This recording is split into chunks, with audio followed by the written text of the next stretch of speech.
ಅಖಿಲ ಕರ್ನಾಟಕ ಐಪಿಡಿ ಸಾಲಪ್ಪ ಅಭಿಮಾನಿಗಳ ಸಂಘದ ವತಿಯಿಂದ ಮುಂಬರುವ 2026ನೇ ಕರ್ನಾಟಕ ಸರ್ಕಾರದ ವಾರ್ಷಿಕ ಬಜೆಟ್ ಮಂಡನೆಯಲ್ಲಿ ಕರ್ನಾಟಕ ರಾಜ್ಯ ಸಫಾಯಿ ಕರ್ಮಚಾರಿಗಳ ಅಭಿವೃದ್ಧಿ ನಿಗಮಕ್ಕೆ ಹೆಚ್ಚಿನ ಅನುದಾನ ನೀಡಬೇಕು ಮತ್ತು ಆ ಮುಖಾಂತರ ಕರ್ನಾಟಕ ರಾಜ್ಯವನ್ನು ಮುಖ್ಯವಾಗಿ ಐಟಿಬಿಟಿ ನಗರಗಳನ್ನು ಪ್ರಪಂಚದ ಭೂಪಟದಲ್ಲಿ ಕೀರ್ತಿಗೊಳಿಸಲು ಶ್ರಮಿಸುತ್ತಿರುವ ಸ್ವಚ್ಛತಾ ಸೈನಿಕರಾಗಿರುವಂತಹ ಎಲ್ಲಾ ಪೌರ್ವ ಕಾರ್ಮಿಕರು ಮತ್ತು ಸಫಾಯಿ ಕರ್ಮಚಾರಿಗಳು ಹಾಗೂ ಮ್ಯಾನ್ಯುಯಲ್ ಸ್ಕ್ಯಾವೆಂಜರ್ಸ್ ಮಕ್ಕಳ ವಿದ್ಯಾಭ್ಯಾಸ ಕೌಶಲ್ಯ ತರಬೇತಿ ಸಮಗ್ರ ಅಭಿವೃದ್ಧಿಗೆ ಒತ್ತು ನೀಡಬೇಕೆಂದು ಸರ್ಕಾರಕ್ಕೆ ಮನವಿ ಮಾಡುವಂತೆ ಸುದ್ದಿಗೋಷ್ಠಿ ಏರ್ಪಡಿಸಲಾಗಿತ್ತು.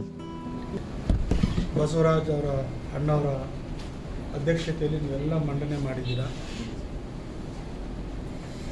ಸಮಗ್ರವಾದಂಥ ಚರ್ಚೆ ಆಗಿದೆ. ಅಣ್ಣವರು ಕೂಡ ಏನೇನು ಚರ್ಚೆ ಆಗಿದೆ, ಏನೇನು ಸವಲತ್ತುಗಳು ಬೇಕು ಅಂಥದ್ರ ಬಗ್ಗೆ ಗಮನಕ್ಕೆ ತಂದಿದ್ದಾರೆ.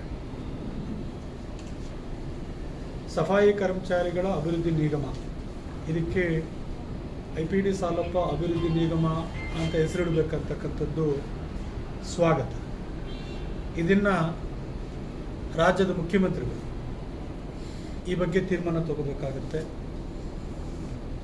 ತಾವುಗಳೆಲ್ಲ ಕೂಡ ಮುಖ್ಯಮಂತ್ರಿಗಳನ್ನ ಭೇಟಿ ಮಾಡಿ, ಹಿಂದೆ SC/ST ಅಭಿವೃದ್ಧಿ ನಿಗಮ ಅಂತಿತ್ತು, ತದನಂತರ ಅದನ್ನು ನೀವು ಅಂಬೇಡ್ಕರ್ ಅಭಿವೃದ್ಧಿ ನಿಗಮ, ಬಾಬು ಜಗಜೀವನ್ ರಾಮ್ ಅಭಿವೃದ್ಧಿ ನಿಗಮ, ಅಂಬೇಡ್ಕರ್ ಅಂತ ಇದ್ದು ಅದನ್ನು ಜಗಜೀವನ್ ರಾಮ್ ಅಭಿವೃದ್ಧಿ ನಿಗಮ ಅಂತಿಟ್ಟಿದ್ದಾರೆ. ಈ ಸಮಾಜಕ್ಕೋಸ್ಕರ ದುಡಿದು ತಮ್ಮ ಪ್ರಾಣವನ್ನು ತೆತ್ತಿರ್ತಕ್ಕಂಥ ಸಾಲಪ್ಪನವರ ಹೆಸರನ್ನ ಸಫಾಯಿ ಕರ್ಮಚಾರಿ ಅಭಿವೃದ್ಧಿ ನಿಗಮಕ್ಕೆ ಹೆಸರಿಟ್ಟರೆ ಅರ್ಥಪೂರ್ಣವಾಗಿರ್ತದೆ ಅಂತಕ್ಕಂಥದ್ದನ್ನು ಮುಖ್ಯಮಂತ್ರಿಗಳಿಗೆ ತಮ್ಮ ಅಧ್ಯಕ್ಷತೆಯಲ್ಲಿ ಹೋಗಿ ಮನವಿ ಪತ್ರವನ್ನು ಸಲ್ಲಿಸಬೇಕಾಗ್ತದೆ. ಮತ್ತು ತಾವೀಗ ಹೇಳಿದ್ರಿ, ವಿಶೇಷವಾಗಿ ಮನೆಗಳ ನಿರ್ಮಾಣ ಮಾಡ್ಕೊಳ್ಳೋದಕ್ಕೆ ಯಾರಿಗೆ ಹಕ್ಕುಪತ್ರ ಇರ್ತದೆ, ಯಾರಿಗೆ ಕ್ರಯಪತ್ರ ಇರ್ತದೆ, ಸ್ವಂತವಾಗಿ ಅವರು ಮನೆ ನಿರ್ಮಾಣ ಮಾಡ್ಕೊಳ್ಳೋದಕ್ಕಾಗದೇ ಇರ್ತಕ್ಕಂಥವ್ರಿಗೆ ಮನೆ ನಿರ್ಮಾಣ ಮಾಡ್ಕೊಳ್ಳೋದಕ್ಕೆ ನಮ್ಮ ಅಭಿವೃದ್ಧಿ ನಿಗಮದಿಂದ ಯೋಜನೆ ರೂಪಿಸೋದಕ್ಕೆ ನಾನು ಪ್ರಯತ್ನ ಮಾಡ್ತೀನಿ. ಯಾಕಂದರೆ ಈಗ ನಾನು ಅಧಿಕಾರಿಗಳ ಜೊತೆಲೂ ಚರ್ಚೆ ಮಾಡುವಾಗ ಹೇಳ್ತಾ ಇದ್ದೀನಿ, ನಾವು ಭಾಳ ಅಧಿಕಾರಿಗಳು ಇಲ್ಲ, ನಾವೊಂದು ಮನೆ ಅಂತ ಕೊಟ್ಬಿಟ್ರೆ ಅದು ಶಾಶ್ವತವಾಗಿ ಉಳಿತಕ್ಕಂಥ ಅಸೆಟ್ ಅವರಿಗೆ, ಅವ್ರ ಮಕ್ಕಳಿಗೆ, ಮೊಮ್ಮಕ್ಕಳಿಗೆ, ಮುಂದಿನ ಜನ್ರೇಷನ್ಗೆ ಉಳಿತದೆ. ಈಗ ಹಕ್ಕುಪತ್ರ ಇರುತ್ತೆ, ಮನೆ ಕಟ್ಕೊಳ್ಳೋಕೆ ಅವ್ರಿಗೆ ಅವಕಾಶ ಇರೋದಿಲ್ಲ. ಒಂದಿಷ್ಟು 10ಗೆ 20, 15ಕ್ಕೆ 20 ಏನೋ ಒಂದು ಇದರಲ್ಲಿ ಗುಡಿಸ್ಲು ಹಾಕ್ಕೊಂಡಿರ್ತಾರೆ. ಸೊ ಅವ್ರಿಗೆ ನಾವು ಒಂದಿಷ್ಟು ಹಣ ಅಂತ ಕೊಟ್ಟು, ನೀವು ಒಂದಿಷ್ಟು ಹಣ ಅಂತ ಹಾಕ್ಕೊಂಡು ಒಂದು ಮನೆ ಕಟ್ಕೊಳ್ರು, ಸೂರು ಕಟ್ಕೊಳ್ರಪ್ಪ ಅಂತಂದು ಅದು ಶಾಶ್ವತವಾಗಿ ಉಳಿತಕ್ಕಂಥದ್ದು. ಸೊ ಆ ದಿಕ್ಕಿನಲ್ಲಿ ನಾನು ಈ ಅಭಿವೃದ್ಧಿ ನಿಗಮದಿಂದ ಯೋಜನೆ ಮಾಡೋದಕ್ಕೆ ಈ ಬಡ್ಜೆಟ್ ಆಗಿದ ತಕ್ಷಣ ನಾನು ಕಾರ್ಯಕ್ರಮ ರೂಪಿಸ್ತೇನೆ. ವಿದ್ಯಾರ್ಥಿ ವೇತನಕ್ಕೆ ನಿಮ್ಗೆ ಆಗಲೇ ಹೇಳಿದೆ, ಇಂಜಿನಿಯರಿಂಗು ಕೂಡ ಸಮಾಜ ಕಲ್ಯಾಣ ಇಲಾಖೆಯಿಂದನೇ ಒಂದಿಷ್ಟು ಕೊಡ್ತಾರೆ. ಮೆಡಿಕಲ್ಗೂ ಕೂಡ ಸರ್ಕಾರದ ಪ್ರಕಾರವಾಗಿ ಗೌರ್ಮೆಂಟ್ ಫೀಸ್ ಅಂತಕ್ಕಂಥದ್ದು ಕೊಡ್ತಾರೆ. ಯಾರು ಸೆಲೆಕ್ಟ್ ಆಗಿರ್ತಾರೆ ನಮ್ಮ ಶೆಡ್ಯೂಲ್ ಕಾಸ್ಟಲ್ಲಿ ಮೆರಿಟಲ್ಲಿ ಸೆಲೆಕ್ಟ್ ಆಗಿರ್ತಕ್ಕಂಥವ್ರಿಗೆ ಕೊಡಬೇಕು ಅಂತಕ್ಕಂಥದ್ದು ಕೊಡ್ತಾರೆ. ಸಫಾಯಿ ಕರ್ಮಚಾರಿಗಳ ಮಕ್ಕಳು ವಿಶೇಷವಾದಂಥ ವಿದ್ಯಾಭ್ಯಾಸ ಅಂತಂದರೆ ಡಬಲ್ ಡಿಗ್ರಿ ಮಾಡ್ತಕ್ಕಂಥವ್ರು, ದೊಡ್ಡ ಸಾಧನೆ ವಿದ್ಯಾಭ್ಯಾಸ ಮಾಡ್ತಕ್ಕಂಥವ್ರಿಗೆ ನಾವು ಪ್ರೋತ್ಸಾಹಧನ ಅಂತ ಮಾಡ್ಬೋದು ಅಲ್ವಾ ಸರ್? ಹೌದು. ಯಾಕಂದರೆ ಸಮಾಜ ಕಲ್ಯಾಣ ಇಲಾಖೆಯಲ್ಲೂ ಕೂಡ SSLC ಪಾಸ್ ಮಾಡಿ ಇಷ್ಟು ಫಸ್ಟ್ ಕ್ಲಾಸಲ್ಲಿ ಡಿಸ್ಟಿಂಕ್ಷನಲ್ಲಿ ಪಾಸ್ ಆದರೆ ಪ್ರೋತ್ಸಾಹಧನ ಅಂತ 25,000 ಕೊಡ್ತಾರೆ. PUCಯಲ್ಲಿ ಪಾಸ್ ಆದರೆ ಅದಕ್ಕೆ ಕೂಡ ಇಷ್ಟು ಡಿಸ್ಟಿಂಕ್ಷನಲ್ಲಿ ಮಾಡಿದ್ರೆ ಪ್ರೋತ್ಸಾಹಧನ ಕೊಡ್ತಾರೆ. ಅದನ್ನು ನಾನು ತೊಗೊಂಡಿದ್ದೀನಿ, ನನ್ನ ಮಕ್ಕಳು ತೊಗೊಂಡವ್ರೆ, ಡಿಸ್ಟಿಂಕ್ಷನಲ್ಲಿ ಪಾಸ್ ಆಗಿ ಆ ಸ್ಕಾಲರ್ಶಿಪ್ ತೊಗೊಂಡಿದ್ದಾರೆ. ಸೊ ಅದರಿಂದ ನಾವು ಯಾರು ಡಬಲ್ ಡಿಗ್ರಿ ಮಾಡಿ ಒಳ್ಳೆ ಎಜುಕೇಷನ್ ಮಾಡ್ತಾರೆ ನಮ್ಮ ಸಫಾಯಿ ಕರ್ಮಚಾರಿ ಮಕ್ಕಳಿಗೆ, ಅವ್ರಿಗೊಂದಿಷ್ಟು ಪ್ರೋತ್ಸಾಹಧನ ಕೊಡೋಣ ಅಲ್ವಾ ಸರ್? ವರ್ಷಕ್ಕೆ ಒಂದು ಸಾರಿ ತಾನೆ ಕೊಡೋದು.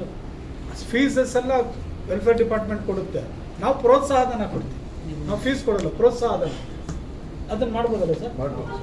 ಸೊ ಅದನ್ನು ಇದನ್ನು ಮನೆ ಮತ್ತು ಎಜುಕೇಷನ್ನು ಮೋಸ್ಟ್ ಇಂಪಾರ್ಟೆಂಟ್. ಸಾಲ ಕೊಡ್ತಕ್ಕಂಥದ್ದು, ತಗೊಳ್ತಕ್ಕಂಥದ್ದು, ಕಳ್ಕೊಳ್ತಕ್ಕಂಥದ್ದು ಸಹಜ. ಈ ಬಾರಿ ಯೋಜನೆಗಳು ರೂಪಿಸುವಾಗ ತಾವು ಹೇಳಿದ್ರಿ ಆಟೋ ರಿಕ್ಷಾಸ್ ಕೊಡೋದಿಲ್ಲ. ಆಟೋ ರಿಕ್ಷಾ ಕೊಡ್ತಕ್ಕಂಥದ್ದಕ್ಕೂ ನಾವು ಚಿಂತನೆ ಮಾಡ್ತಾ ಇದ್ದೀವಿ. ಯಾಕಂದರೆ ಅದು ಅಸೆಟ್ ಉಳಿತದೆ. ಈಗ ನಾವು ಡೈರೆಕ್ಟ್ ಲೋನ್ ಅಂತ 1 ಲಕ್ಷ ಕೊಡ್ತಾ ಇದ್ದೀವಿ. ಮಧ್ಯವರ್ತಿಗಳ ಪಾಲೇ 50% ಆಗ್ತಾ ಇದೆ. 50 ರೂಪಾಯಿ ನಿನಗೆ ಕೊಡ್ತೀನಿ, 50 ರೂಪಾಯಿ ನಾನು ತಗೊಳ್ತೀನಿ, 50,000 ನಿನಗೆ, 50,000 ನನಗೆ ಅನ್ನೋ ಮಟ್ಟಕ್ಕೆ ಇದು ದಳ್ಳಾಳಿಗಳ ಕಾಟ ವರ್ಷಾನುಗಟ್ಟಲೆಗಳಿಂದ. ಅದು ಬೇಡ ಅಂತ ಒಂದು ರೀತಿಯಲ್ಲಿ ದುಡ್ಡು ಪಾಪ ಜನರು ತೊಗೊಂಡು 50,000 ಮತ್ತು ದಳ್ಳಾಳಿ ಕೊಟ್ಟು, ಇದು ದಳ್ಳಾಳಿಗಳನ್ನ ಕಡಿವಾಣ ಹಾಕೋದಕ್ಕೆ ನಾವೇನು ಬೇಕೋ ಕ್ರಮ ತಗೊಂಡು, ಯಾವುದೇ ದಲ್ಲಾಳಿಗಳಿಗೆ ಇಲ್ಲಿ ಅವಕಾಶವನ್ನು ಕೊಡಬಾರ್ದು ಅಂತಕ್ಕಂಥದ್ದು ನಾವು ತೀರ್ಮಾನ ಮಾಡಿ. ನಾನು ಮೊದಲನೇ ಬಾರಿ ಚೇರ್ಮನ್ ಆಗಿ ಬಂದು ಕೂತ ತಕ್ಷಣ ನಾ ಹೇಳಿದ್ದೀನಿ ಇದನ್ನು ಮಾಡಬಾರ್ದು.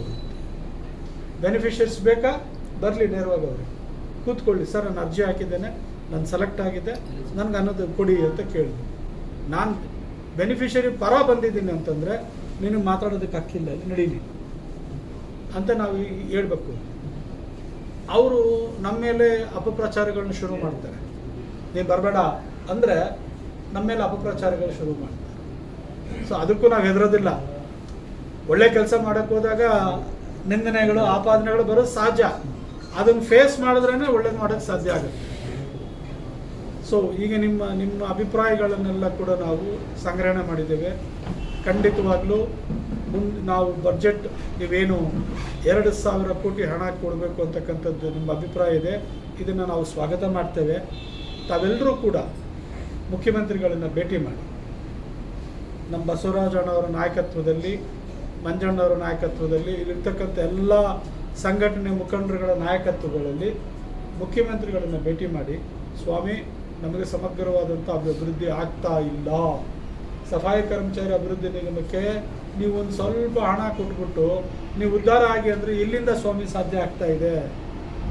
ನಮಗೆ ಒಳ್ಳೆ ಹಣ ಅಲ್ಲಿ ಅಧಿಕಾರಿಗಳು ಕೇಳಿದ್ರೆ ನಮಗೆ ಕೊಟ್ಟಿರ್ತಕ್ಕಂಥ ಅನುದಾನದಲ್ಲಿ ನಾವು ಇತಿಮಿತಿಯಲ್ಲಿ ಕೆಲಸ ಮಾಡ್ತಾ ಇದ್ದೀವಿ. ಅನುದಾನ ಇಲ್ಲ, ಅನುದಾನ ಕೊಟ್ಟರೆ ನಾವು ಹೆಚ್ಚಿನ ಪ್ರಮಾಣದಲ್ಲಿ ಮಾಡ್ತೀವಿ ಅಂತ ಹೇಳ್ತಾ ಇದ್ದಾರೆ. ಸ್ವಾಮಿ ದಯವಿಟ್ಟು ತಾವು ಸಾಮಾಜಿಕ ನ್ಯಾಯ ಕೊಡೋದ್ರಲ್ಲಿ ದೇವರಾಜ ಅರಸವ್ರ ನಂತರ ತಾವು ಆ ಸ್ಥಾನದಲ್ಲಿ ನಿಂತಿದ್ದೀರಿ. ದಯವಿಟ್ಟು ನಮಗೆ ಹೆಚ್ಚಿನ ಅನುದಾನ ಕೊಡಿ ಸ್ವಾಮಿ ಅಂತ ನೀವು ಹೇಳಿ. ಆಮೇಲೆ 3ನೇ ತಾರೀಕು ಬಡ್ಜೆಟ್ ಮೀಟಿಂಗ್ ಇದೆ. ನೀವೆಲ್ಲರೂ ನಾಡಿದ್ದು ಬುಧವಾರ ಇದೇ ರೀತಿ ಇನ್ನೂ ಒಂದು ಹೆಚ್ಚಿಗೆ ಜನ ಸೇರಿ ಮುಖ್ಯಮಂತ್ರಿಗಳನ್ನ ಖುದ್ದಾಗಿ ಹೋಗಿ ಭೇಟಿ ಮಾಡಿ. ಸ್ವಾಮಿ ನಾವು ಸಫಾಯಿ ಕರ್ಮಚಾರಿಗಳ ಸಮುದಾಯದವರು ಬಂದಿದ್ದೀವಿ, ನಮಗೆ ಒಳಗೆ ಕೂತ್ಕೊಳ್ತಕ್ಕಂಥದ್ದು ಅವಕಾಶ ಇಲ್ಲದೆ ಇದ್ರೂ ಪರವಾಗಿಲ್ಲ, ನಾವು ಹೊರಗಡೆ ನಿಂತಿರ್ತೀವಿ, ಒಂದು 2 ನಿಮಿಷ ನಮಗೊಂದು 120 ಸೆಕೆಂಡ್ ಕೊಡಿ ಸಾಕು, ನಮ್ಮ ಮಾತು ಕೇಳಿಸ್ಕೊಳ್ಳಿ, ನಿಮ್ಗೆ ಏನು ಅನಿಸುತ್ತೆ ತೀರ್ಮಾನ ಮಾಡಿ ಅಂತೇಳಿ ಮುಖ್ಯಮಂತ್ರಿಗಳು ವಿಜ್ಞಾಪನೆ ಮಾಡಿ ಪ್ರಾರ್ಥನೆ ಮಾಡ್ಕೊಳ್ಳಿ. ಮುಖ್ಯಮಂತ್ರಿಗಳು ಪಾಸಿಟಿವ್ ಥಿಂಕಿಂಗಲ್ಲಿದ್ದಾರೆ, ನಮ್ಮ ಬಗ್ಗೆ ಭಾಳ ಒಲವಿದೆ ಅವರಿಗೆ. ಕೇಳದೇ ಇದ್ರೆ ಅಮ್ಮ ಕೂಡ ಊಟ ಇಡಲ್ಲ, ನಿಜನಾ? ಅಂಥದ್ರಲ್ಲಿ ನಾವು ಹೋಗಿ ಮುಖ್ಯಮಂತ್ರಿಗಳನ್ನ ಕೇಳದೇ ಇದ್ರೆ ನಮ್ಗೆ ಎಲ್ಲಿ ಅನುದಾನ ಕೊಡ್ತಾರೆ ಅಲ್ವರ? ಆದ್ದರಿಂದ ಅಣ್ಣವರ ನಾಯಕತ್ವದಲ್ಲಿ ನೀವೆಲ್ಲ ಹೋಗಿ 3ನೇ ತಾರೀಕು ಬಡ್ಜೆಟ್ ಈ ಸಾಧ್ಯ ಆದರೆ ಇವತ್ತು ಭೇಟಿ ಮಾಡಿ ಸರ್. ತಿಳ್ಕೊಂಡು ಅಣ್ಣವ್ರಿಗೆ ಊಟ ಮಾಡಿ, ಊಟ ಇದೆ, ತಾವು ದಯವಿಟ್ಟು ಊಟವನ್ನು ಸ್ವೀಕಾರ ಮಾಡಿ. ಅಣ್ಣವ್ರ ನಾಯಕತ್ವದಲ್ಲಿ ತಾವೆಲ್ಲರೂ ಹೋಗಿ ಮುಖ್ಯಮಂತ್ರಿಗಳನ್ನು ಭೇಟಿ ಮಾಡಿ ನಿಮ್ಮ ಮನವಿ ಪತ್ರವನ್ನು ಅವರು ಕೊಟ್ಟು ನೀವು ಸರ್ಕಾರದಿಂದ ನಮಗೆ ಸಹಕಾರ ಪಡ್ಕೊಳ್ಳಿ. ತಾವೆಲ್ಲರೂ ಕೂಡ ಬಂದಿದ್ದೀರಿ. ನಮ್ಮ MD ಸಾರ್ ಕೂಡ ಇಲ್ಲಿದ್ದಾರೆ, ನಮ್ಮ ಜನರಲ್ ಮ್ಯಾನೇಜರು ರಮಾ ಮೇಡಮ್ ಅವರು ಇಲ್ಲಿದ್ದಾರೆ, ವಿಶೇಷವಾಗಿ ನಮ್ಮ ಬಸವರಾಜಣ್ಣವರು ಮತ್ತು ನೀವೆಲ್ಲರೂ ಇದ್ದೀರಿ, ಮಂಜಣ್ಣವರು ಎಲ್ಲರೂ ಇದ್ದಾರೆ ಇಲ್ಲಿ, ಎಲ್ಲರೂ ಮುಖಂಡರು ಎಲ್ಲ ಯಾರೂ ಇಲ್ಲಿ ಇಲ್ಲ, ಎಲ್ಲ ನಿಮ್ಮ ಜೊತೆ 100,000 ಜನ 1,000 ಜನ ಇರ್ತಕ್ಕಂಥ ಮುಖಂಡರುಗಳು ನೀವೆಲ್ಲ. ಯಾಕಂದರೆ ನಿಮ್ಮ ಹಿಂದೆ ನಿಮ್ಮ ಸೈನ್ಯ ಇದೆ, ನೀವು ಸಾಮಾನ್ಯ ಕಾರ್ಯಕರ್ತರಲ್ಲ, ನಿಮ್ಮದೇ ಆದಂಥ ಶಕ್ತಿ ಇದೆ, ನಿಮ್ಮದೇ ಆದಂಥ ಯುಕ್ತಿ ಮತ್ತು ಬುದ್ಧಿ ಇದೆ. ಹಾಗೆ ನೀವೆಲ್ಲರಿಗೂ ಕೂಡ ವ್ಯಕ್ತಿಗತವಾಗಿ ನಾನು ಎಲ್ರಿಗೂ ಧನ್ಯವಾದಗಳು ಹೇಳ್ತೇನೆ. ತಾವೆಲ್ಲ ಅರಿವು ಕಾರ್ಯಕ್ರಮಕ್ಕೆ ಬಂದು ತಮ್ಮೆಲ್ಲ ಅಭಿಪ್ರಾಯಗಳನ್ನು ವ್ಯಕ್ತಪಡಿಸಿ ನಮಗೂ ಕೂಡ ನೀವು ಮಾರ್ಗದರ್ಶನ ಕೊಟ್ಟಿದ್ದೀರಿ. ರಾಜ್ಯ ಸರ್ಕಾರಕ್ಕೆ ಹಕ್ಕೊತ್ತಾಯ ಮಾಡ್ತಕ್ಕಂಥದ್ದಕ್ಕೆ ತಾವೆಲ್ಲ ಹೊರಟಿದ್ದೀರಿ. ತಮಗೆಲ್ಲ ಒಳ್ಳೆಯದಾಗಲಿ. ಈಗ ಈ ಕಾರ್ಯಕ್ರಮ ಅರಿವು ಕಾರ್ಯಕ್ರಮದಲ್ಲಿ ಭಾಗವಹಿಸಿದ್ದೀರಿ, ತಮಗೆಲ್ಲ ಧನ್ಯವಾದಗಳು ಅಂತ ಹೇಳ್ತಾ ನಮ್ಮ MD ಸಾಹೇಬರು ಕೂಡ 2 ನಿಮಿಷ ಹೇಳ್ತಾರೆ. 2019-20 ಇಂಡಿಪೆಂಡೆಂಟ್ ಆಗಿ ವರ್ಕ್ ಮಾಡೋದಕ್ಕೆ ಶುರುವಾಗುತ್ತೆ. ಆ ವರ್ಷದಲ್ಲಿ ಹಣ ಬಿಡುಗಡೆ ಆಗಲ್ಲ. 2021 10 ಕೋಟಿ ಬಿಡುಗಡೆ ಆಗುತ್ತೆ. 21-22 30 ಕೋಟಿ, 22-23 55 ಕೋಟಿ, 23-24 ಮತ್ತೆ ಕಡಿಮೆ ಆಗುತ್ತೆ 44 ಕೋಟಿ, 24-25 ಮತ್ತೆ ಕಡಿಮೆ ಆಗುತ್ತೆ 40 ಕೋಟಿ. ಈಗ ಈ ವರ್ಷ 51 ಕೋಟಿ ಇದಾಗಿದೆ. ಇನ್ನು ಬಿಡುಗಡೆ ಆಗಿಲ್ಲ, ಆಗ್ಬೋದು, ಕಂಪ್ಲೀಟ್ ಆಗ್ಬೋದು ಅನ್ಸುತ್ತೆ. ಅಂದರೆ ಕಳೆದ 2 ವರ್ಷಗಳಲ್ಲಿ ಕಡಿಮೆ ಆಯ್ತು ಬಂತು ಹಿಂದಿನ ವರ್ಷಗಳಿಗೆ. ಹಾಗಾಗಿ ಈ ವರ್ಷನೂ ಕೂಡ ಆ ಥರದ್ದು ಕಡಿಮೆ ಮಾಡಬಾರ್ದು, ಜಾಸ್ತಿ ಕೊಟ್ಟರೆ ನಮ್ಮ ಎಲ್ಲ ಫಲಾನುಭವಿಗಳಿಗೂ ನಾವು ಸೌಲಭ್ಯ ಕೊಡೋದಕ್ಕೆ ಅನುಕೂಲ ಆಗುತ್ತೆ ಅಂತ ಹೇಳಿ ನಾವು ಈಗಾಗಲೇ ಒಂದು ಪ್ರಪೋಸಲ್ನ ಇಲಾಖೆ ವತಿಯಿಂದ ಸಬ್ಮಿಟ್ ಮಾಡಲಾಗಿದೆ. ಅದನ್ನು ನಮ್ಮ ಚೇರ್ಮನ್ಗಳು ಕೊಟ್ಟಿದ್ದೀನಿ. ಅವರು ಸದ್ಯದಲ್ಲೇ ಮಾನ್ಯ ಸಮಾಜ ಕಲ್ಯಾಣ ಸಚಿವರನ್ನ, ಮಾನ್ಯ ಮುಖ್ಯಮಂತ್ರಿಗಳನ್ನ ಮತ್ತು ಸೆಕ್ರೆಟರಿಯವ್ರನ್ನ, ಡಿಪಾರ್ಟ್ಮೆಂಟ್ ಸೆಕ್ರೆಟರಿನ ಭೇಟಿ ಮಾಡಿ ಅವರು ಕೂಡ ಒತ್ತಾಯ ಮಾಡ್ತಾರೆ. ನೀವು ಕೂಡ ನಿಮ್ಮ ಕಡೆಯಿಂದನೂ ಕೂಡ ಹೋಗಿ ಒಂದು ಮನವಿ ಕೊಟ್ಟರೆ ನಮ್ಮ ಬಡ ಜನರಿಗೆ, ಇನ್ನು ಹೆಚ್ಚಿನ ಜನರಿಗೆ ನಾವು ಒಂದು 3,000 ಕೊಡೋ ಕಡೆ 6,000 ಜನಕ್ಕೆ ಕೊಡ್ಬೋದು. ವರ್ಷನೂ ಕೂಡ ಹೆಚ್ಚು ಮಾಡಿ ಎಲ್ಲರನ್ನೂ ಕವರ್ ಮಾಡ್ಬೋದು. ಈ ಸವಲತ್ತುಗಳನ್ನು ಕೊಟ್ಟರೆ ಮುಂದಿನ ದಿನಗಳಲ್ಲಿ ಅವರು ಕೂಡ ಆರ್ಥಿಕವಾಗಿ ಮುಂದೆ ಬಂದು ಮಕ್ಕಳನ್ನ ಓದಿಸೋದು, ಇಂಪ್ರೂವ್ ಮಾಡೋದು ಮತ್ತು ಈ ಕೆಲಸದಿಂದ ವಿಮುಕ್ತಗೊಳಿಸೋದು, ಈ ಕೆಲಸಗಳನ್ನು ನಾವು ಮಾಡದೇ ಇರೋಂಗೆ ನಿಮ್ಮ ಮಕ್ಕಳನ್ನ ಮೊಮ್ಮಕ್ಕಳನ್ನ ಪ್ರೇರೇಪಿಸೋದು ನಿಮ್ಮೆಲ್ಲರ ಕರ್ತವ್ಯ ಆಗಿದೆ. ದಯಮಾಡಿ ಆ ನಿಟ್ಟಿನಲ್ಲಿ ಎಲ್ಲರನ್ನೂ ಕೂಡ ನೀವು ಒಂದು ಮನವಿಯನ್ನು ನಮ್ಮ ಸಹೋದರ ಬಸವರಾಜ್ ಕೋತಾಳ್ ಸರ್ ಕೊಡಬೇಕು ಅಂತ ನಾನು ಕೂಡ ಈಗಾಗಲೇ ಅಧಿಕಾರಿಗಳು ತಿಳಿಸಿದಂಗೆ ವರ್ಷ ಅನುದಾನ ಕಡಿತ ಆಗ್ತಾ ಬರ್ತಾ ಇದೆ. ತಮ್ಮ ನೇತೃತ್ವದಲ್ಲಿ ಹೋದಾಗ ಇನ್ನೂ ಈಸಿಯಾಗಿ ಕವರ್ ಆಗ್ಬೋದು ಅನ್ನೋ ಒಂದು ಚಿಂತನೆ, ಏನು ಹೇಳ್ತೀರ? ನಾನು ಸರ್ಕಾರದಲ್ಲಿ ಒಬ್ಬ ಪಾಲುದಾರ. ಸರ್ಕಾರಕ್ಕೆ ನಾವು ಅಭಿವೃದ್ಧಿ ನಿಗಮದಿಂದ ಪ್ರಸ್ತಾವನೆಯನ್ನು ಕಳಿಸ್ಬೋದು, ಅಥವಾ ನಾವು ಖುದ್ದಾಗಿ ಮುಖ್ಯಮಂತ್ರಿಗಳು, ಬೋರ್ಡ್ ಕಾರ್ಪೊರೇಷನ್ ಚೇರ್ಮನ್ಸ್ ಎಷ್ಟು ಜನ ಇದ್ದಾರೆ ಅವ್ರನ್ನೆಲ್ಲರನ್ನೂ ಕರೀದೇನೆ ಇರ್ಬೋದು. ಕರೆದಾಗ ಸರ್ಕಾರಕ್ಕೆ, ಮುಖ್ಯಮಂತ್ರಿಗಳಿಗೆ ನಾನು ಒಂದು ಮನವಿ ಪತ್ರ ಕೊಡ್ಬೋದು. ಸಂಘಟನೆಗಳು ಹಕ್ಕೊತ್ತಾಯ ಮಾಡ್ಬೋದು. ನಾನು ಮನವಿ ಮಾಡ್ಬೋದು, ಸಂಘಟನೆಗಳು ಹಕ್ಕೊತ್ತಾಯ ಮಾಡ್ಬೋದು. ಕೊಡಿ ಸ್ವಾಮಿ ನಮಗೆ ಅಂತ ಕೇಳ್ಬೋದು. ನಾನು ಕೊಡಿ ಸಾರ್ ಅಂತ ಹೇಳ್ಬೋದು ಅಷ್ಟೇ. ಹಕ್ಕೊತ್ತಾಯ ಮಾಡೋದು ಬೇರೆ, ಮನವಿ ಮಾಡೋದು ಬೇರೆ. ಸಂಘಟನೆಗಳಂತಂದರೆ ಮುಖ್ಯಮಂತ್ರಿಗಳಿಗೆ ಗೌರವ.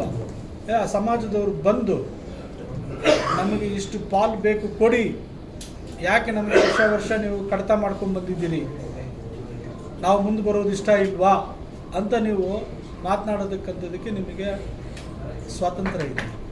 ನಾವು ಸರ್ಕಾರದಲ್ಲಿ ಪಾಲುದಾರರಾಗಿದ್ದಾಗ ಇದರಲ್ಲಿ ನಡೆಸ್ಕೊಂಡು ಹೋಗಪ್ಪ ಮುಂದೆ ನೋಡೋಣ ಅಂತಂದರೆ ನಾವು ಮುಖ್ಯಮಂತ್ರಿಗಳ ಮುಂದೆ ಮತ್ತೊಂದು ಮಾತಾಡೋಕೆ ಕಷ್ಟ ಆಗುತ್ತೆ. ಅಲ್ಲ, ಅಸಹಾಯಕ ಸ್ಥಿತಿ ವ್ಯಕ್ತಪಡಿಸಿದಂಗೆ ಅಸಹಾಯ ಸ್ಥಿತಿ ಏನಂದ್ರೆ ನೀವು ರೆಪ್ರೆಸೆಂಟ್ ಮಾಡ್ತಾ ಇರಲ್ಲ ಸರ್, ಈ ಸಮುದಾಯದ ಒಂದು ರೆಪ್ರೆಸೆಂಟ್ ಮಾಡಿ ನೀವು ಅಲ್ಲಿ ಕೂತಿದ್ದೀರಲ್ವಾ. ಸೊ ಆ ವಿಚಾರವಾಗಿ ನೀವು ಇದು ಮಾಡ್ಬೇಕು ಹೊರತಾಗಿ ಮುಖ್ಯಮಂತ್ರಿಗಳ ಮುಂದೆ ನೀವು ಅಸಹಾಯಕತೆ ವ್ಯಕ್ತಪಡಿಸೋದ್ರಿಂದ ಅಲ್ಲಿ ಅಸಹಾಯಕತೆ ಅಲ್ಲ, ವಿನಂತಿ ಮಾಡ್ತೀನಿ. ಅಸಹಾಯಕತೆ ಅಂದರೆ ನನ್ನ ಕೈಲಿ ಆಗೋದಿಲ್ಲ ಕೆಲಸ ಮಾಡೋಕ್ಕೆ ನಾನು ಹೇಳ್ತಾ ಇಲ್ಲ. ನಾನು ಕೆಲಸ ಮಾಡ್ತೇನೆ, ನನಗೆ ಅನುದಾನ ಕೊಡಿ ಅಂತ ವಿನಂತಿ ಮಾಡ್ತೇನೆ. ನಾನು ಅಸಹಾಯಕತೆ ಅಂದ್ರೆ ಹೆಂಗೆ ಅಂದರೆ, ಸ್ವಾಮಿ ನನ್ನ ಕೈಲಿ ಆಗಲ್ಲ ಸ್ವಾಮಿ ಅಂತ ಹೇಳಕ್ಕೆ ಹೋಗಲ್ಲ. ಎಸ್ ಸರ್, ನನಗೆ ನೀವು 100 ರೂಪಾಯಿ ಕೊಟ್ಟರು ಕೆಲಸ ಮಾಡ್ತೀನಿ, 100 ಕೋಟಿ ಕೊಟ್ಟರು ಕೆಲಸ ಮಾಡ್ತೇನೆ. ನನಗೆ ಆ ಹಕ್ಕಿದೆ, ನನಗೆ ಆ ಸಾಮರ್ಥ್ಯ ಇದೆ ನನಗೆ. ಯಾಕಂದರೆ ನಾನು ಇದೇ ಸಮಾಜದಿಂದ ಬಂದಿರೋದ್ರಿಂದ ಆ ಸಮಾಜದಲ್ಲಿ ನೋವೇನು, ಕಷ್ಟ ಏನು, ಯಾವ ರೀತಿ ಇದಕ್ಕೆ ಸ್ಪಂದಿಸಿದ್ರೆ ಪರಿಹಾರ ಸಿಗುತ್ತೆ ಅಂತಕ್ಕಂಥದ್ದು ನನಗೆ ಗೊತ್ತಿದೆ. ನಾನು ಈ ಸಮಾಜದ ಹೊರಗಿನವನಲ್ಲ, ಈ ಸಮಾಜದ ಒಳಗಿನವನು ನಾನು. ಹಾಗಾಗಿ ನನಗೆಲ್ಲ ಗೊತ್ತಿದೆ. ನಾನು ಮುಖ್ಯಮಂತ್ರಿಗಳ ಹತ್ರ ಅಸಹಾಯಕತೆ ಮಾಡೋದಿಲ್ಲ, ನಾನು ವಿನಂತಿ ಮಾಡಬೇಕಾಗತ್ತೆ. ಈಗ ಮುಖ್ಯಮಂತ್ರಿಗಳ ವಿವೇಚನಾ ಕೋಟದ ಅಡಿಯಲ್ಲಿ ನಮ್ಮನ್ನು ಬೋರ್ಡ್ ಕಾರ್ಪೊರೇಷನ್ ಚೇರ್ಮನ್ಸ್ ಮಾಡಿರ್ತಾರೆ ಅಲ್ವಾ.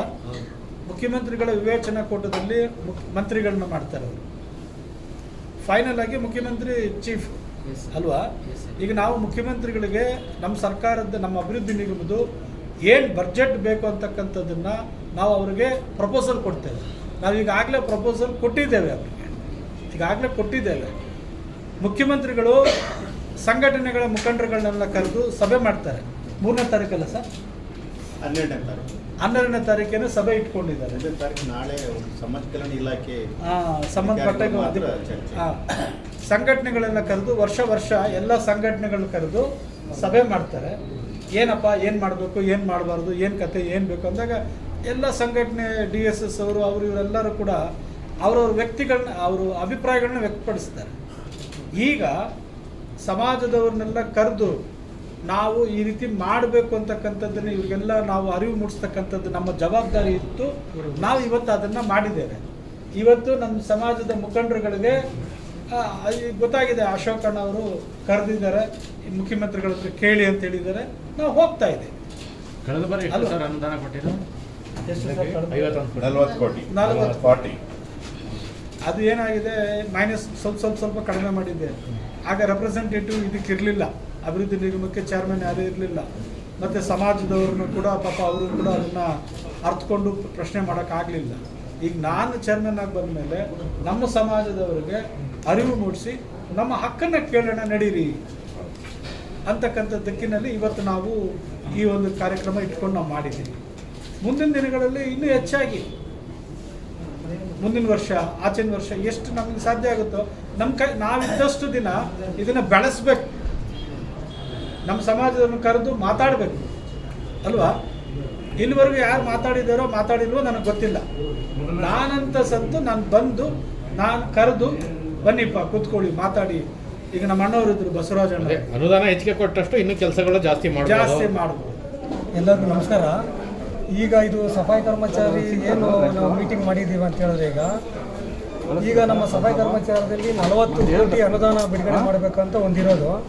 ಈಗ ಹೆಚ್ಚಿಗೆ ಮಾಡಬೇಕಂತ ಹೇಳ್ಬಿಟ್ಟು ನಮ್ಮ ಎಲ್ಲ ಸಮುದಾಯ ಮುಖಂಡರುಗಳನ್ನ, ಅಂಬೇಡ್ಕರ್ ಅವ್ರ ಸಂಘದವ್ರನ್ನ, ಸುಮಾರು ಜನ ಮುಖಂಡರನ್ನ ಕರೆದ್ಬಿಟ್ಟು, ಪೌರ ಕಾರ್ಮಿಕ ಮುಖಂಡರನ್ನು ಕರೆದ್ಬಿಟ್ಟು ಚರ್ಚೆ ಮಾಡಿಬಿಟ್ಟು ಒಂದು ಅನುದಾನ ಹೆಚ್ಚಿಗೆ ಕೊಡಬೇಕು ಅಂತ ಹೇಳ್ಬಿಟ್ಟು ನಮ್ಮ ಸಫಾಯಿ ಕರ್ಮಚಾರಿ ಚೇರ್ಮನ್ ಆದಂಥ ಮುರಳಿ ಅಶೋಕ್ ಸಾಲಪ್ಪನವರು ಅವ್ರ ಹತ್ರ ಅಧಿಕಾರಿಗಳ ಜೊತೆ ಮಾತುಕತೆ ಮಾತಾಡಿ ಇದು ಅನುದಾನನ 2,000 ಕೋಟಿ ಮಾಡಬೇಕಂತ ಹೇಳ್ಬಿಟ್ಟು ಒಂದು ಚರ್ಚೆ ಆಯಿತು. ಯಾಕಪ್ಪ ಅಂದರೆ ನಮ್ಮ ಪೌರ ಕಾರ್ಮಿಕರು, ಸಫಾಯಿ ಕರ್ಮಚಾರಿಗಳು ತುಂಬ ಜನನೇ ಇದ್ದಾರೆ, ಆದರೂ ಅದು ಸಾಲ್ತಾ ಇಲ್ಲ. ಈಗ ನಮ್ಮ IPD ಸಾಲಪ್ಪನವ್ರ ಹೆಸರು ಸಫಾಯಿ ಕರ್ಮಚಾರಿ ನಿಗಮ ಮಂಡಳಿಗೆ IPD ಸಾಲಪ್ಪನವರು ಹೆಸರಿಡಬೇಕಂತ ನಮ್ಮ ಅಖಿಲ ಕರ್ನಾಟಕ IPD ಸಾಲಪ್ಪ ಸಂಘದಿಂದ ನಾವು ಒತ್ತಾಯ ಮಾಡ್ತಾಯಿದ್ದೀವಿ. ಇನ್ನೊಂದೇನಪ್ಪ ಅಂದರೆ ಪೌರ ಕಾರ್ಮಿಕರು ಇವಾಗ GB ಏನಾಗಿದೆಯಾ ಆ GBಯಲ್ಲಿ 3 ವರ್ಷ 4 ವರ್ಷ ಆಯಿತು. ಒಂದು IPD ಸಾಲಪ್ಪ ಪ್ರಶಸ್ತಿ ಘೋಷಣೆ ಮಾಡಿ ಆವಾಗ BJP ಸರ್ಕಾರ ಇರಬೇಕಾದ್ರೆ ಬಸವರಾಜ ಬೊಮ್ಮಾಯಿ ಅವರು ಒಂದು ಇದು ಮಾಡಿದ್ರು, ಏನೋ ಪ್ರಶಸ್ತಿ ಘೋಷಣೆ ಮಾಡಿದ್ರು. ಇದುವರೆಗೂ ಆ ಘೋಷಣೆ ಇನ್ನೂ ಮಾಡಿಲ್ಲ, ಆ ಪ್ರಶಸ್ತಿನ ಇನ್ನೂ ಕೊಡ್ತಾ ಇಲ್ಲ. ಅದೇನಾಗಿದೆಯೋ ಗೊತ್ತಿಲ್ಲ. ಸಾಲಪ್ಪ ವರದಿನೂ ಜೀವ ಆಗಿದೆ, ಆದರೂ ಅದ್ರ ಬಗ್ಗೆ ಯಾವುದೂ ಕಿವಿಗೆ ತಗೋತಾ ಇಲ್ಲ. ಅದಾದಮೇಲೆ ತಿರ್ಗಾ ಈಗ ಮುಖಂಡರ ಜೊತೆ ಎಲ್ಲ ಮಾತಾಡಿದ್ದೀವಿ. ನಮ್ಮ ಬಸವರಾಜ್ ಕೌತಾಳಣ್ಣವ್ರ ಜೊತೆನೂ ಮಾತಾಡಿದ್ದೀವಿ. ಅವರು ನಮ್ಮ ಮುಖ್ಯಮಂತ್ರಿ ಅವ್ರ ಜೊತೆ ವಿಷಯ ತಿಳಿಸ್ತೀನಿ, ಇವಾಗ ಏನಿದೆ ನಾವೆಲ್ಲ ಮಾತಾಡೋಣ ಅಂತ ಹೇಳಿದ್ದಾರೆ. ಒಂದು ಸಂಘಟನೆಯಿಂದ ನಾವೆಲ್ಲ ಸೇರಿಬಿಟ್ಟು ಹೋಯ್ತಾ ಇದ್ದೀವಿ. ಒಂದು ನಿಯೋಜನೆಯಿಂದ ಒಂದು ಸಂಘಗಳೆಲ್ಲ ಸೇರಿಬಿಟ್ಟು ಹೋಯ್ತಾ ಇದ್ದೀವಿ ಅಷ್ಟೇ ಸರ್. ಇವಾಗ 2,000 ಕೋಟಿ ಕೇಳಬೇಕಂತ ನಾವು ಇಲ್ಲಿ ಸಫಾಯಿ ಕರ್ಮಚಾರಿ ಡೆವಲಪ್ಮೆಂಟ್ ಕಾರ್ಪೊರೇಷನ್ ಅಂತ ಬಂದಿದ್ದೀವಿ ಎಲ್ಲ ಸೇರಿ. ಸರ್ ಆಯಿತು, ಈಗಿನ 2,000 ಕೋಟಿ ನೀವು ಮಾಡ್ತಾಯಿದ್ರಲ್ಲ, ಈ 2,000 ಕೋಟಿಯಿಂದ ನಿಮಗೆ ಈಗೇನಿದೆ ಬೆಂಗಳೂರು ಡೆವಲಪ್ಮೆಂಟ್ ಅಥಾರಿಟಿಗೆ ಇದು ಅನುಕೂಲ ಆಗುತ್ತಾ ಸರ್? ಖಂಡಿತ ಸಾಲಲ್ಲ. ಈಗ ಕೊಡ್ತಾ ಇರೋದೇ 40 ಕೋಟಿ ಕೊಡ್ತಾ ಇದ್ದಾರೆ, ಆದ್ರೂ ಸ್ವಲ್ಪ ಸುಧಾರಿಸ್ಕೊಳ್ಳೋಕ್ಕೆ ಪರವಾಗಿಲ್ಲ ಈಗ. ಯಾಕಂದರೆ ನಮ್ಮ ಪೌರ ಕಾರ್ಮಿಕರು ಏನೇ ಕೆಲಸ ಮಾಡಿದ್ರು ನೋಡಿ, ಬೇರೆಯವರು ಕೆಲಸಗಳು ಮಾಡಿದ್ರು ಈ ಕೆಲಸ ಯಾರೂ ಮಾಡಲ್ಲ. ನಮ್ಮ ಪೌರ ಕಾರ್ಮಿಕರು, ಸಫಾಯಿ ಕರ್ಮಚಾರಿಗಳು ಎಲ್ಲೇ ಇದ್ದರು ಏನೇ ಇದ್ದರು ನಮ್ಮ IPD ಸಾಲಪ್ಪ ಪೌರ ಕಾರ್ಮಿಕರ ಪಿತಾಮಹರು, ಈಗ ಮಹಾನಾಯಕರವರು. ಇಡೀ ನಮ್ಮ ರಾಷ್ಟ್ರೀಯ ವೈಸ್ ಚೇರ್ಮನ್ ಆದವರು ನಮ್ಮ IPD ಸಾಲಪ್ಪನವರು. ದಯವಿಟ್ಟು ನಿಮ್ಮ ಮೀಡಿಯಾ ಪ್ರಕಾರ ಹೇಳ್ತಾ ಇದ್ದೀನಿ ನಾನು, ಈ ಸಾಲಪ್ಪ ವರದಿನ ಜಾರಿ ಮಾಡೋ ಥರ ನಿಮ್ಮ ಮಾಧ್ಯಮಗಳಲ್ಲಿ ಹೆಚ್ಚಾಗಿ ಇದು ಪ್ರಸಾರ ಮಾಡಿ. ಆ ಸಾಲಪ್ಪ ವರದಿನ ಮಾಡಿದ್ರೆ ನಮ್ಮ ಪೌರ ಕಾರ್ಮಿಕರು ಜೀವನ ಸುಗಮವಾಗಿರ್ತದೆ ಅಂತ ಹೇಳ್ಬಿಟ್ಟು ನಿಮ್ಮೆಲ್ಲ ಮೀಡಿಯಾ ಅವರಿಗೆಲ್ಲ ಧನ್ಯವಾದ ತಿಳಿಸ್ತಾರೆ.